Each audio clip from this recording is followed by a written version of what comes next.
এক ইহুদির বাসায় একজন মুসলমান গিয়েছে জরুরি এক প্রয়োজনে। সেই ইহুদি ওই মুসলমানকে মেহমানদারি করার জন্য তাকে আঙ্গুর খেতে দিল।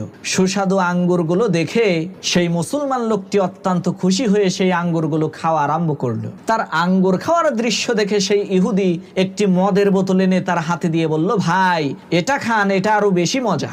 মদের বোতল দেখার সাথে সাথে মুসলমান লোকটি বলে উঠল, আস্তাগফিরুল্লাহ, ভাই এটা তো আমার জন্য হারাম। তার এই কথা শোনার পর ইহুদি বলল, কি আজীব ব্যাপার, মদ আপনার জন্য হারাম হতে যাবে কেন?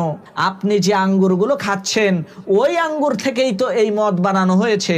আঙ্গুর যদি আপনার জন্য হালাল হয় তাহলে এই মদ কেন আপনার জন্য হারাম হতে যাবে? এই বিষয়টা তো বুঝলাম না। ইহুদি লোকটির এই কথা শোনার পর ওই মুসলিম লোকটি বলে উঠল, ভাই শোনেন, আপনার স্ত্রী আপনার জন্য হালাল, কিন্তু ওই স্ত্রীর পেট থেকেই জন্ম নেওয়া আপনার আদরের মেয়েটা আপনার জন্য হারাম।